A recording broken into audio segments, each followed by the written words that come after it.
All right, it's 5:30. I will call the Board of Public Works meeting to order. Has it been properly noticed? The meeting? Yes, Yep. yes. Okay. Yeah, sorry. Roll call, 4 of 6 are here, so we have a quorum.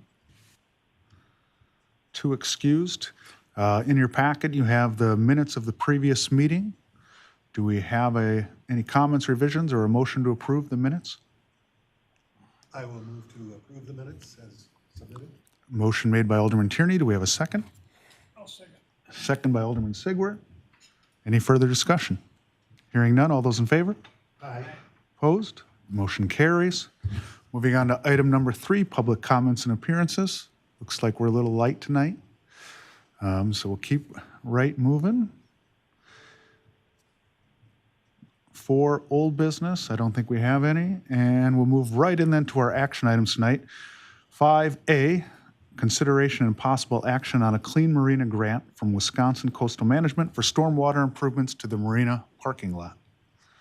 Turn that over to Roger. Eric, can you put me up on the screen?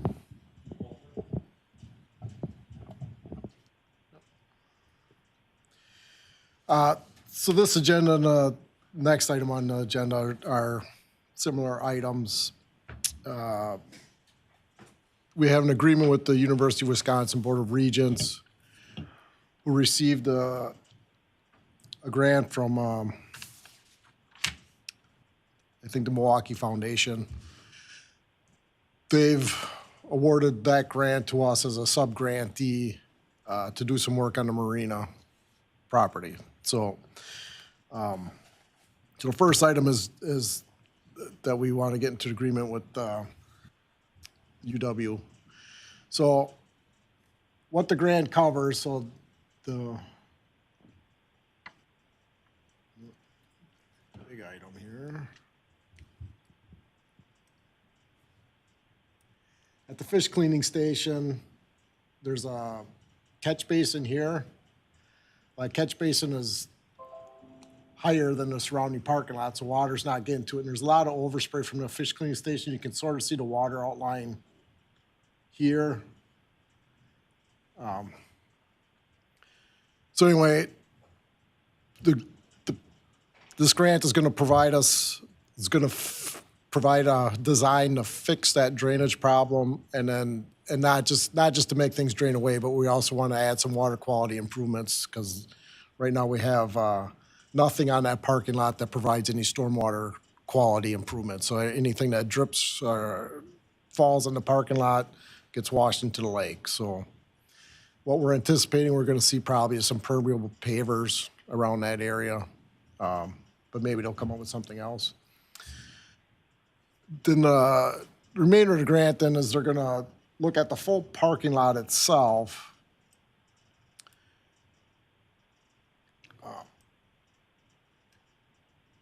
Kind of running all the way from the marina building up to the north building that they call it, and just look at other stormwater practices that we can add into that to also provide some stormwater quality treatment. But it's also going to look at just kind of parking circulation, parking layout, and just really master plan that and hopefully get it to look something, I guess, nicer than a big parking lot jutting out into the lake. And then the last element that'll be included is consideration of a boat wash. So any boats that are leaving the lake can be cleaned off so that they're not transporting invasive species to inland lakes.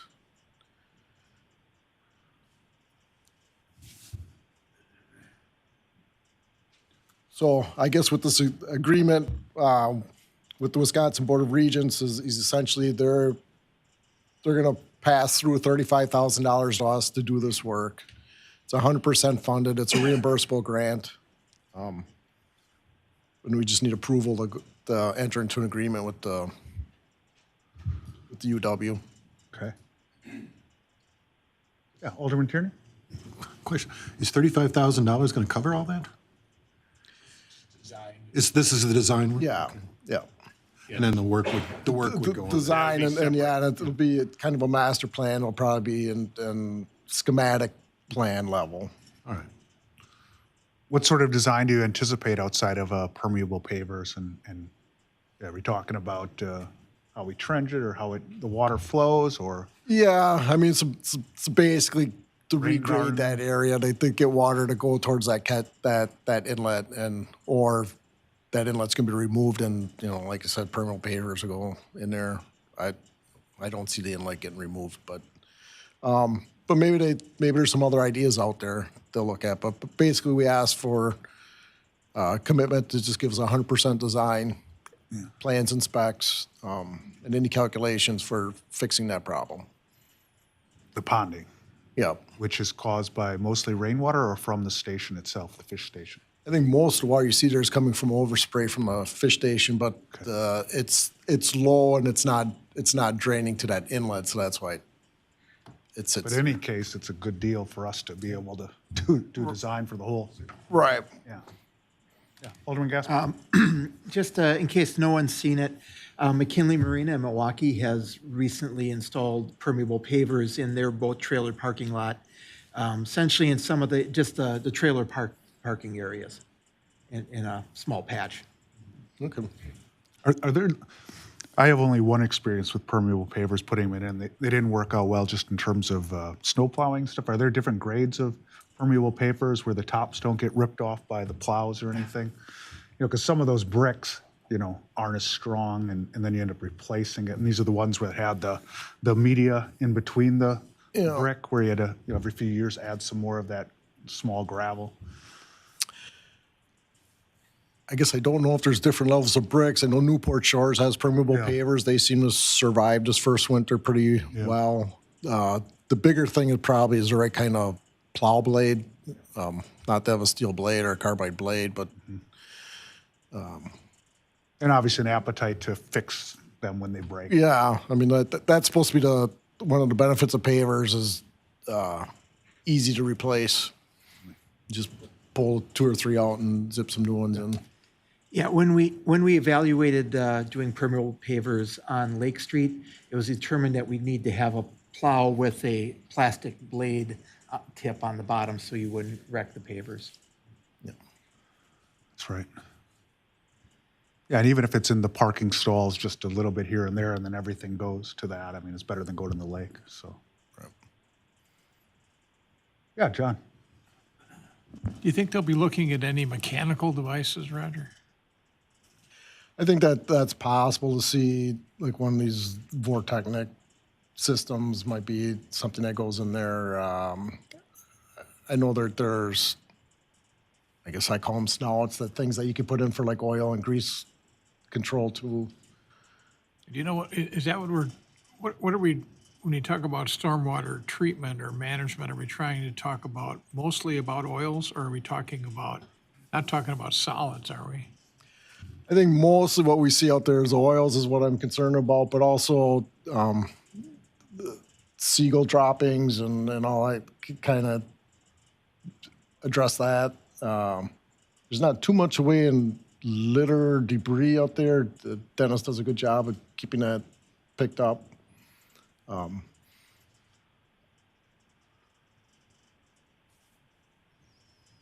right. 35,000 for design, 0% match, the best kind, so. Any other questions for, Alderman I was Shaver? not really a question. I was Yeah. I'll move to, let's see, where does it say this? Let's see. I was just reading it, now I can't find it. So I'll move to accept the grant, or to move forward with this grant. So we have a motion by Alderman Tierney to accept the agreement with the Wisconsin Board of Regents for the Clean Marina Grant. Do we have a Oh, second? there it is. Second. Second by Alderman Gasper. Any further discussion? Hearing none, all those in favor? Aye. Opposed? Motion carries. All right, good project.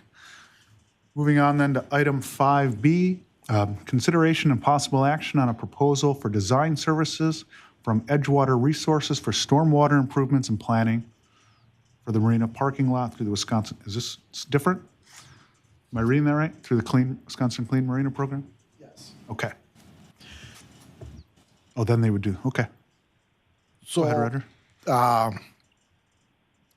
we solicited, so accepting this grant, we solicited proposals from 4 engineering firms for performing the work. We received proposals from 2 of them, Edgewater and Grafe. Edgewater,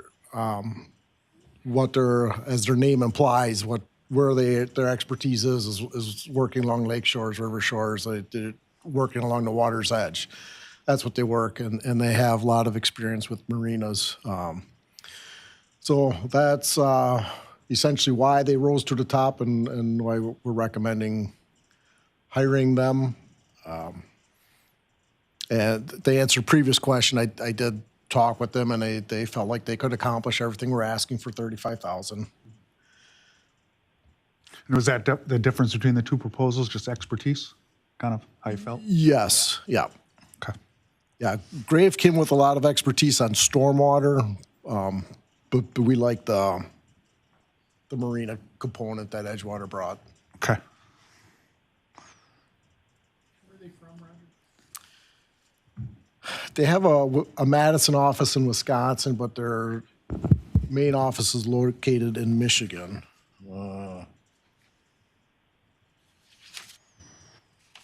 One of those lakeshore communities in Michigan. I don't.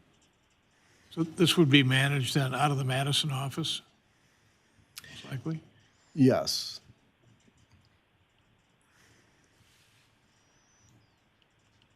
Okay. Any other questions for Roger there regarding the proposal from Edgewater Resources? So we don't have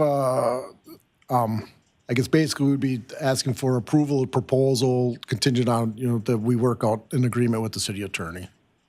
Okay. Do we need a not to exceed amount or no? We're comfortable leaving it? I would say, yeah, we should leave it, I mean, for the $35,000, or not to exceed the $35,000. Right.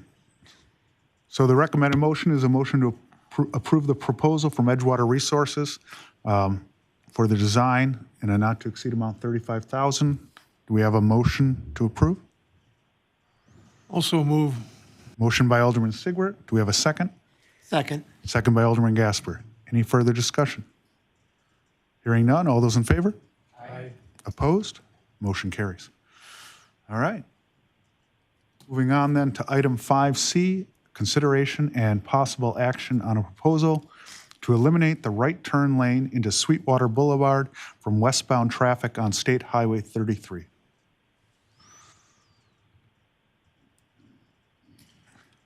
Let me see if I can bring that up. Hang on. Wait.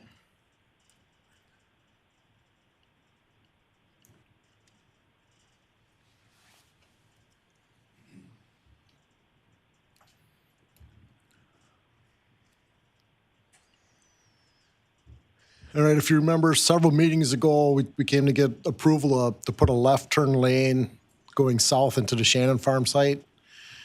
And what that's essentially doing at this intersection is putting 6 lanes for pedestrians to cross. And we're looking at the traffic count as 7,000 roughly. It's in my memo. It's roughly 7,000, 7,800 per day is what I got. Essentially, that doesn't warrant all those traffic lanes. So we'd like to eliminate the right turn lane into Hidden Hills. We spoke with DOT about this.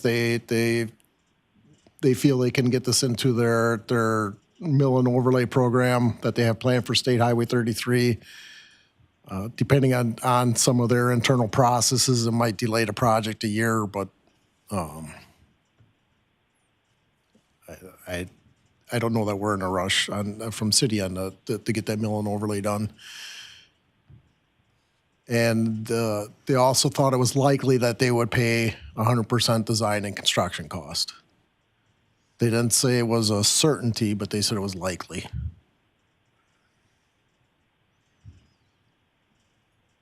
Any questions there for Roger?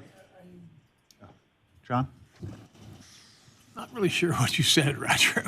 You're going to eliminate the right turn lane? It's into Hennepin Hills now. Yes, so this, roughly this lane here. Right, yeah, so they'd move they'd essentially move the curb and eliminate that lane. So there wouldn't be a dedicated right-hand turn lane into Sweetwater anymore. It must, is the reason they had it because their counts were so high? Yes. For the projection? Yes, over 20,000, over 20,000 cars a day. It's gone down like by 5,000 cars since they did their projections. So traffic has gone down by 5,000 rather than up by 12,000.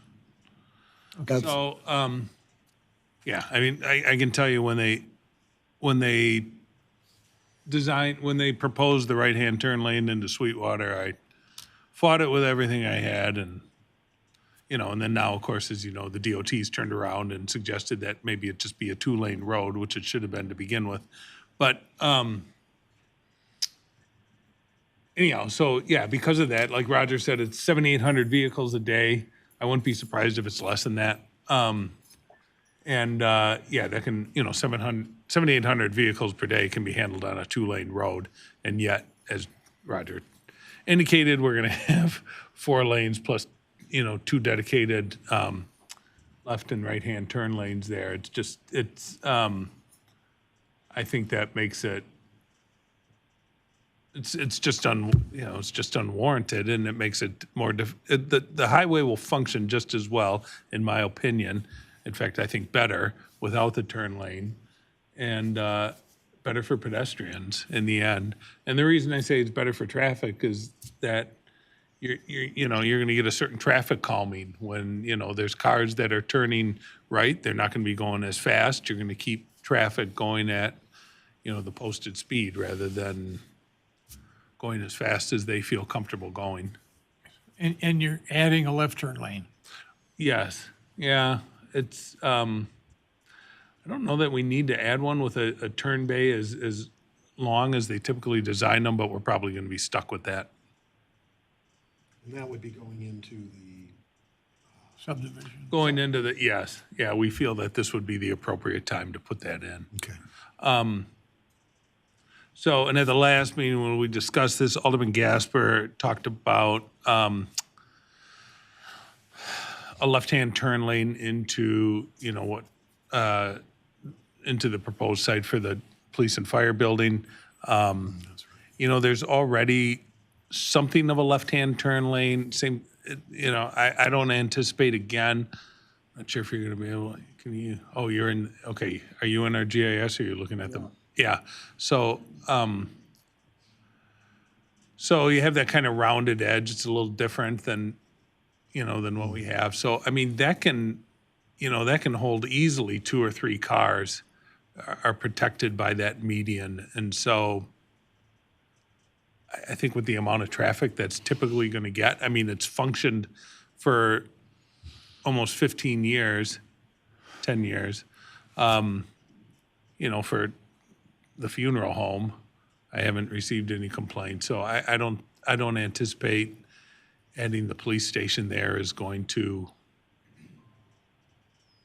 I don't see that there's going to be a ton of traffic going in and out of the police and fire building. So why would we over-design that? Why would we request to over-design that? They may turn around and make us when we buy access, but until they do, my recommendation is to just leave it as is. So it's not on the agenda, but if anyone wants that on a future agenda, let me know. Yeah, as someone pointed out to me, nobody is traveling Highway 33 to go through Port Washington. They're either coming or going, and So the traffic counts. Yeah, so the traffic counts just aren't there. And then another point here is this is the 25 mile per hour zone. So your chances of rear end collisions are presumably far less. Anyhow. And one more time, you only need 1 lane and there's already 2, so. Well, begs the question, why you were against the right turn lane that we're getting rid of, and then we're going to be stuck with a left turn lane in the future to go south, or to go, yeah, south? Yeah, the feeling, I mean, I mean, the way the median is shaped there is not really conducive to making a left-hand turn lane, and we've discussed it internally, and I guess we feel that a left-hand turn lane going into the South Shannon Farm is probably still a good idea. I don't know if, Mike, you want to speak to it. Well, yeah, the median nose is definitely not shaped right for making left turns there. Right. And so the right turn lane, I completely do not understand why DOT ever wanted a right turn lane there unless they were expecting this road to have 10,000 cars a day or something going north out of here, which was never going to happen. Because right turning traffic here did not have any stop. It's free flow. So you're never going to build up a queue of right turning cars because they always have the right of way. It's the left turning cars that would end up waiting. So there you could build up a queue of cars waiting because opposing traffic is coming through. But the right-hand turn lane, that never made any sense. And it never was necessary, in my opinion. The left turn lane, though, you could potentially get a queue there of a couple vehicles. DOT calculates left turn bay lengths based off of deceleration length for vehicles as well, which usually makes them overkill. DOT imagines everything is a freeway as its default condition, and to convince them otherwise is a bit of an uphill struggle. So that's why they look at it that way. They think of everything as being high-speed road. This is 25 miles per hour. There's really no deceleration length that you need for there. So your storage, if you have storage for one or two vehicles, which, like a 50-foot turn bay, and then, probably something like an 8-to-1 taper, DOT's going to want to do 12.5-to-1, would be completely adequate. So, yeah, and if you have left-turning cars that are stopped there because of opposing traffic, if they were out in traffic, you could have the concern that there would be rear-end collisions. But once again, this is a road that does not need to be 4 lanes. This could be a 2-lane highway, like what we have a couple blocks east of here. You have traffic making left turns. For years, you had traffic making left turns at Summit Drive to go down to the elementary school because that was its only access. And I don't remember any glut of rear-end collisions there because there were left-turning vehicles. So, and that probably had more left-turning vehicles than what this would ever have. So it's probably the left turn bay. I would still put it, but if this was a 2-lane road, yeah, you wouldn't need anything like that. that makes sense, that, you're clarifying, understanding that queue and waiting, so, okay. Just a minor point. Wouldn't you be up to 35 miles an hour by the time you get to this point? The speed limit? This is 35. Yeah, that's 35. But that's still not- That's one thing that we might want to revisit when this development happens to the south, that it might make sense to be 25 out to here or out to Jackson Road. But you do have, coming from the east, you're going uphill, so you're probably first getting the 35 at this point, unless you're Right really about there. flooring it. Traffic tends to not, because this right in here is where going eastbound where it drops to 25, or at least where the sign is. And usually traffic tends to go faster until they get to the roundabout. You often see police cars parked here, slowing the traffic down. They hide in the roundabout sometimes. Yeah, they park in the median of the roundabout, which I think is a bad idea, but Not that I've ever been. I'm not going to convince them otherwise. All right. So, and then just a couple other fun facts. So the DOT wanted to put in a right-hand turn lane going into Martin Drive, eastbound, and so they purchased all the right-of-way for that. And that was one where I prevailed in getting them to not put in that right-hand turn lane, which would have made the house immediately non-conforming. So that's, I guess, how I won that argument. The other, if you can bring it back up, Roger, is if you notice the sidewalk on the south side of the street, I think you'll pick up right away what they planned on doing going into the Shannon farm, and that's put in a dedicated right-hand turn lane. They insisted on that when we designed the road and whatever. So it'll always just have it won't have as much of a funky jog in it because when we put the road through, we'll probably straighten that out a little bit. But that's why you see that there. But on the north side, we'll always have a reminder of the right turn bay with the trees that are set way back. Well, that's true. And I guess the sidewalk will probably stay where it is too. So, little reminders. All right. Any other questions regarding this item? Alderman Tierney? I just feel like I know so much more about the history now. Yeah. Oh yeah, that was like a 10-year design battle. Well, I move to eliminate the right turn lane to North Sweetwater Boulevard from westbound Highway 33. We have a motion by Alderman Gasper. Do we have a second? I'll second. Second by Alderman Tierney. Any further discussion? All right, hearing none. All those in favor? Aye. Opposed? Motion carries. Okay. Moving right along then to item 5D, consideration and possible action on a proposal from HydroCore to continue to complete cross-connection control services. Dan? All right, so this is kind of a continuation of an existing program. Our cross-connection inspection program is kind of a mandated program by the DNR that each public water utility has to keep an up-to-date program for residential and commercial, multifamily, industrial properties. So what this is we've hired since 2016 HydroCorp to essentially do our inspections for us. So they track all the properties, they contact all the properties, they make all the inspection appointments, they do the actual inspections, and then they provide reports for us, and then we then turn all that information into the DNR. On the residential side of that, we complete the cross-connection inspection when we change out water meters. So we're currently doing that. Every water meter that gets changed out, we're doing an inspection in the home. So that's part of the program that we're doing in-house. But for us to do this in-house, we would need to hire another person. So it just makes more financial sense to have a company this is what they are masters at, just continue to do this part of the program for us. This is a 2-year contract extension. It just so happens that it's in the middle of the year. So it would be July 1st, 24 to July 1st, 26. The only difference in the price is it's gone up $8 a month, so $192 over 2 years. This is a budgeted item, so we're just asking that we just continue on with this practice. Any questions? Yeah, John? Do you ever find any?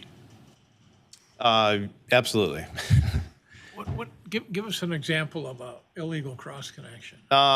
Well, most of the time it's a backflow preventer. It's just as simple as a small little backflow preventer that has failed or that has taken off, or in newer buildings, maybe they just didn't put the right one in or failed to put a backflow preventer in the right spot.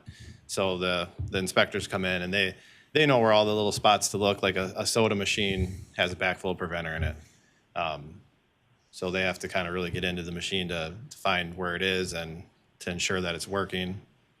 So as little as a soda machine or as big as a 6-inch pipe that has a RPZ valve on it that needs to be functional. And they're conducting inspections monthly? It's throughout the year, so it kind of scatters. So Do they inspect every cross-control connection in the city annually? Or is there a rolling percentage they're doing, or? it's about 100. So we have just over like 200 facilities that are inspected. yeah. So it's about 100 on average. Okay. They try to schedule a bunch at one time and try to get everybody in, but then you don't get all the appointments at the same time. So they'll come back. So they're pretty much monthly, they're trying to do something in the city, and then they'll come back for re-inspections if they miss an appointment. They do have a great website that we are connected with, so I can get any report at any time. I could download all the information and put it into my program and submit it to the DNR. All right. Yeah, go ahead, Alderman Tierney. Just real quickly, on when you talk about the procedure, so if they come in and inspect, do they kind of leave these people, this is a notice of what you have to do, and then there's a follow-up on it, or? Yep. Okay. Yeah, and most of these are businesses, and then multifamily or governmental buildings. So they'll give them a breakdown of what the report of what's wrong and a corrective action, and then basically a timetable to when it needs to be fixed. All right, thank you. Any other questions for Dan regarding the agreement? Yeah, Alderman Sigwart? The backflow preventer, primarily when we draw negative pressure in the main, right? Yep. Like if we have a break or Right? something else happens, like Loss, mostly a loss in pressure. Yeah. All right, thanks. All right. If we don't have any other questions, do we have a motion to approve the 2-year agreement with HydroCore for cross-connection inspection services? I'll move that the city accept the proposal from Hybrid Corp to complete cross-connection control services. Motion by Alderman Tierney. Do we have a second? I'll second it. Second by Alderman Sigwart. Any further discussion? Hearing none, all those in favor? Aye. Opposed? Motion carries. Thanks, Dan. Thank you. All right, moving right along then to item 5E, consideration and possible action on adopting a CDL policy for the city of Port Washington. Hey, Okay. JD? Yeah, so as far as getting a CDL, things changed in February of 2022. So in the past, go to CDL, you just had to go to the DMV, take a written test, wait like 14 days, and then take a road test. Now the DOT requires what they call entry-level driver training.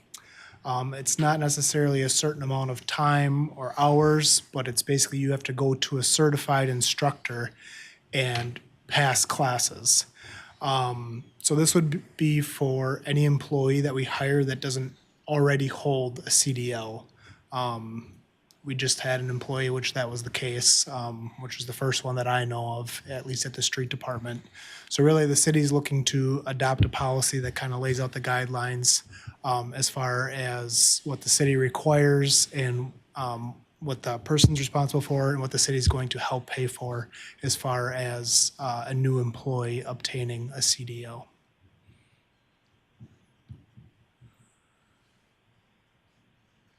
Just, JD, is there any department besides the street department where the CDLs are required? Fire department, police, anything like that? Water department. Water department? Yeah.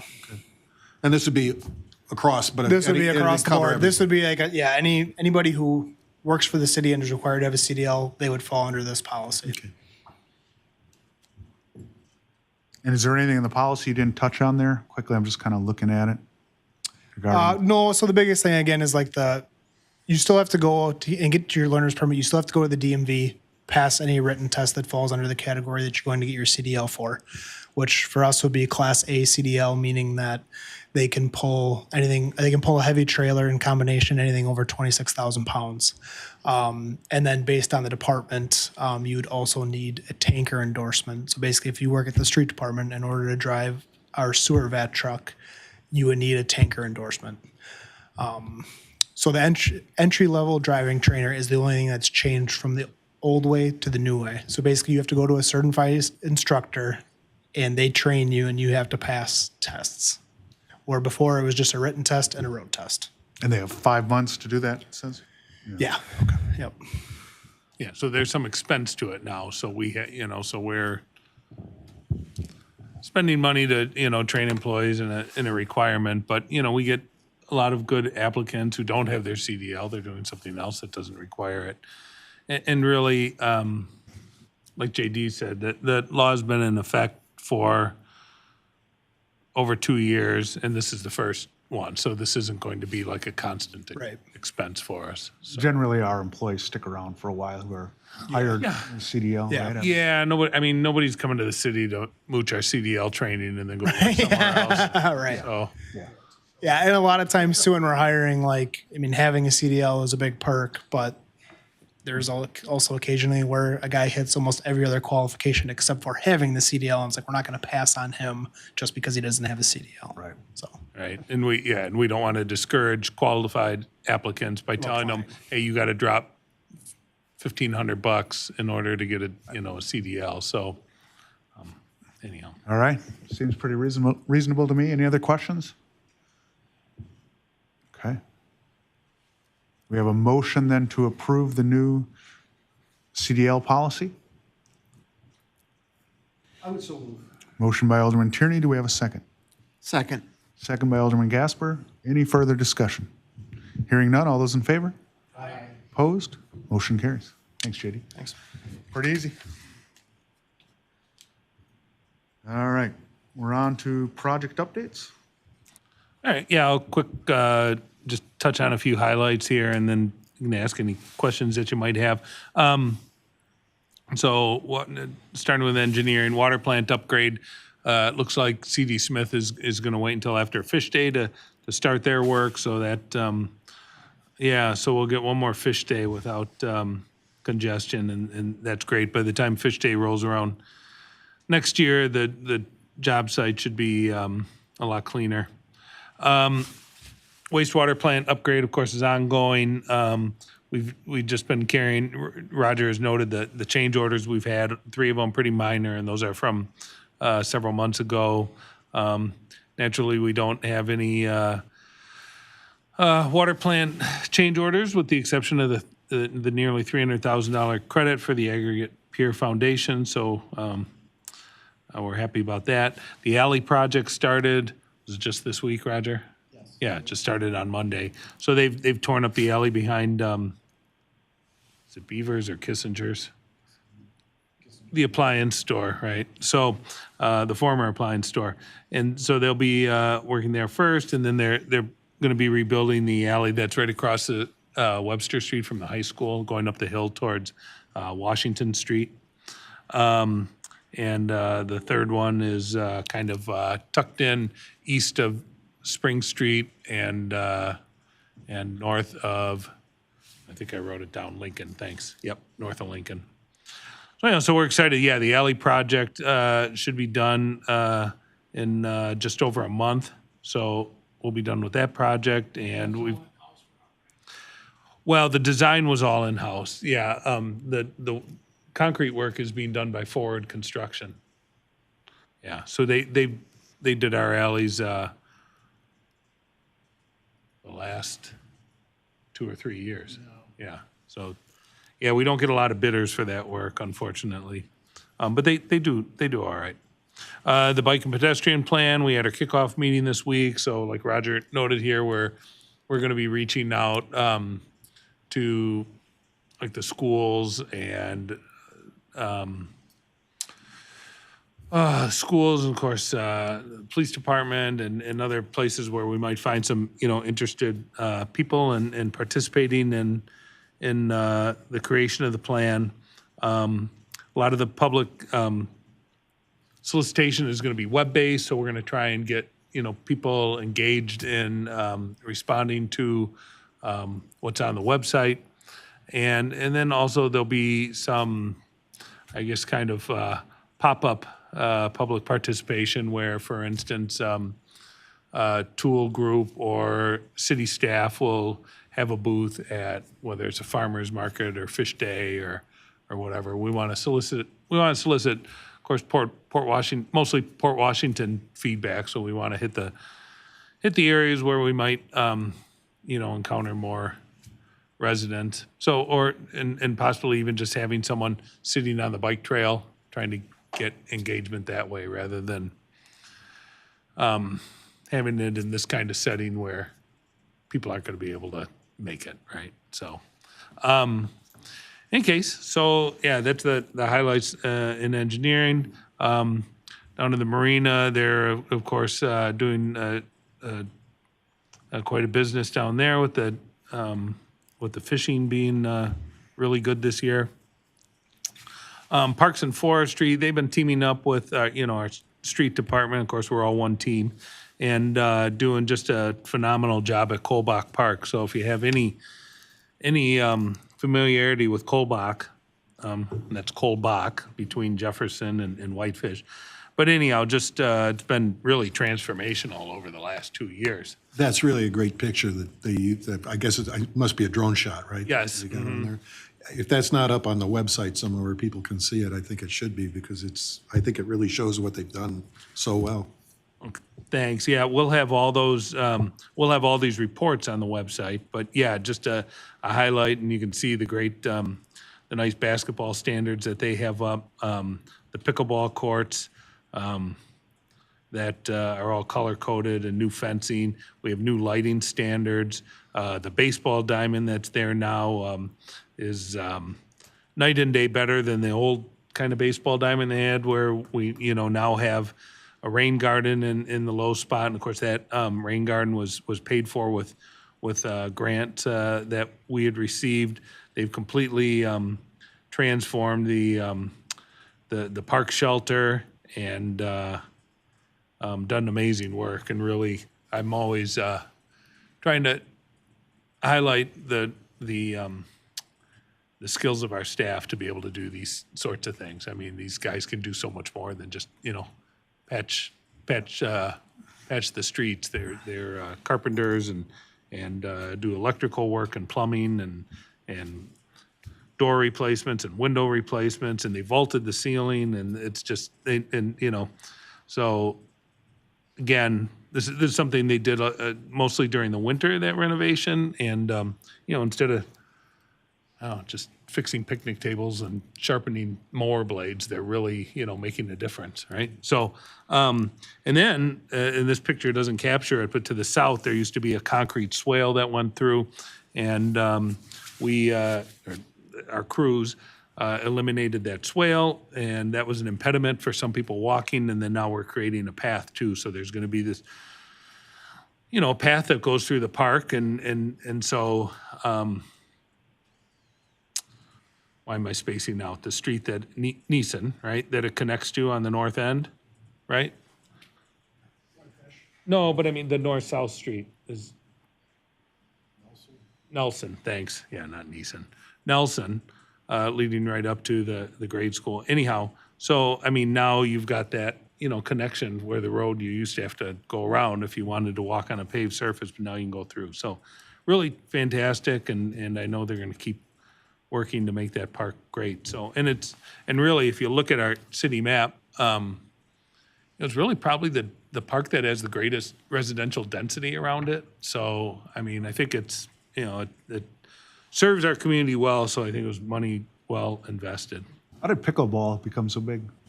I have no explanation for that. I have no desire to play I'll pickleball. tell you why, because the tennis players that have aged Yeah.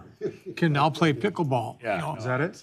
I think that's a big part of it. Sure, because they don't have the speed anymore, but pickleball is, it's not a sissy game, but it's certainly not tennis, okay? I was never Kitchen good at makes a big tennis. difference. It's harder than badminton, I assume? Oh, yeah. Almost faster. Faster. One question about the south end of the park, Rob. Yeah.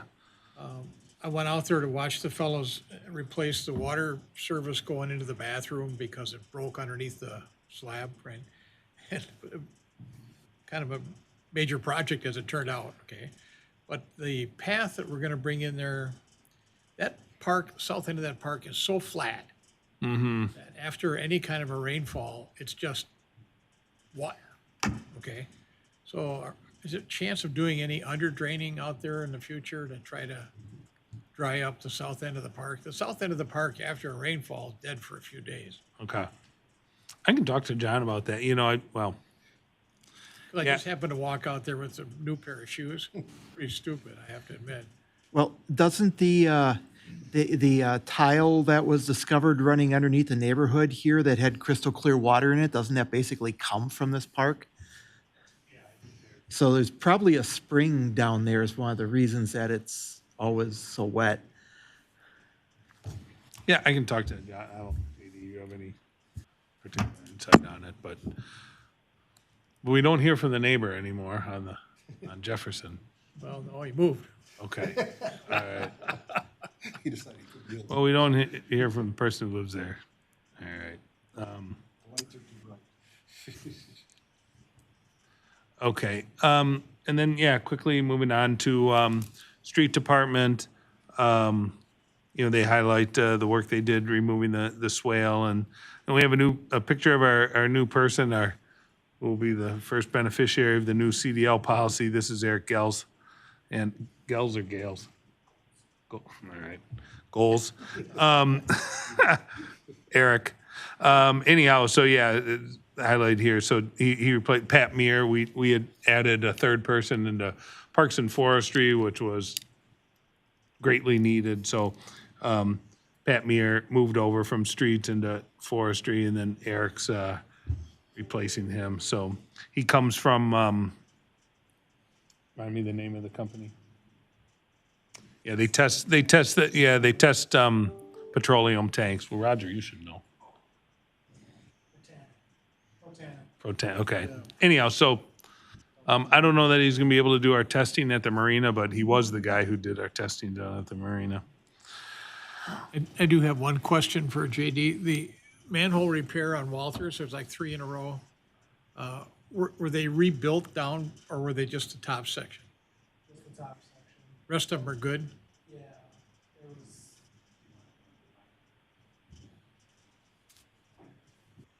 Yeah, so when they redid that road, they put like low profile castings right on top of the cone with no riser rings. So the asphalt just failed. So the guys actually knocked off the top course, put like a 1 or 2 riser rings and then a standard manhole.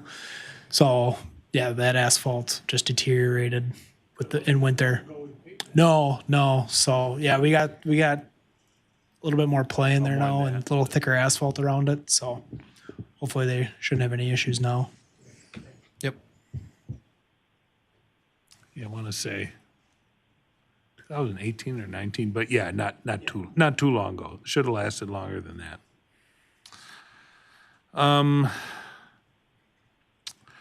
Let's see, yeah, wastewater, there's the plant projects moving on. They did have the grit declassifier start up today. Water, again, flushing, meter change out, and we highlight the CCR, which is online. And that is about it. Any questions for anyone? I think we have everyone but Dan Bueller and Dennis Cherney here, so. One question. Well, John. Can't recall, are the covers over the clarifiers finished, over the collection troughs? That project done? Yes. It seemed to take forever. Was it? Supply problems, material Okay, that's what I thought. shipments. All right, very good. Any other questions regarding the project updates? Okay. Any forthcoming events? None to speak of? Nope. Must be something I can. Okay. John? Just one, I'd like Rob to explain Kim, a new employee that replaced. She's upstairs now. It used to be, it's kind of confusing the way it was explained to me. What does she do? Well, so we do have a new employee up in finance. So she's reporting to Mark Emanuelson. So she is doing mostly financial work, but she is also working as our water clerk. So Dan is going to be keeping her busy with scheduling meter replacements and helping us with our lead service lateral replacement program. And a lot of other things, but I don't know, Dan, did you have anything to add? Yeah, answering questions, billing, we get a lot of billing questions. We didn't feel that our level of service was where we wanted it to be.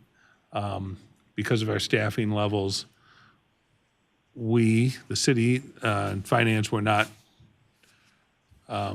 responding promptly to questions that came in about billing, and so people had to leave messages, and then we'd leave messages, and they'd leave messages, because obviously not everyone can answer the phone at any moment, and so our customers, that is, so we need to be able to answer the phones and respond to people when they call. So this is, I think, going to be a great improvement in the service that our water utility offers and wastewater. But yeah, Dan will be kind of she reports to Mark, but Dan will be working closely with her. So yeah, stop by and, yeah, she's got a lot of experience. And I just met her yesterday, but and Dan was in on the interview, but I think sharp lady who's gonna do a great job. Last question remains then, when Mary is working in building inspection, we have window coverage downstairs Yes, in the morning, right? yes, But in the afternoon, it's Bob. yes, Okay, right? he does a great job. Okay, great. Yeah. But yeah, come in the morning if you can. Yeah, JD. I got one more thing. So for those of you who don't know, Gary Fisher has been with the city for 34 years, and his last day, he's retiring July 5th. So Gary's pretty much done everything you can do for the city over the years, whether it's tree trimming, alley rebuilds, every new sign in the city he's probably made, every stripe on our streets he's probably painted, numerous stuff around City Hall, converted all our street lighting to LED. So he's been a key member to our team for a lot of years. So well-deserved retirement. So if anybody sees him, make sure you guys wish him a happy retirement. So. Yeah. And he's gonna keep Tony working forever. Yeah, I think so. Yeah, if you see him, make sure you guys wish him a happy retirement. So, Yeah, Gary's the guy who'd always do the jobs that nobody else wanted to do if it yeah, involved a great deal of, patience. tedium. Yes. Yeah. Yeah, usually. Well, 34 years is no small feat, so Yeah. Yep. kudos to him. Yep. All right. Anything else for the group? Take a motion to adjourn then? So move. Motion by Alderman Tierney, second? Second by Alderman Gasper. Any further discussion? Hearing none, all those in favor? We're adjourned.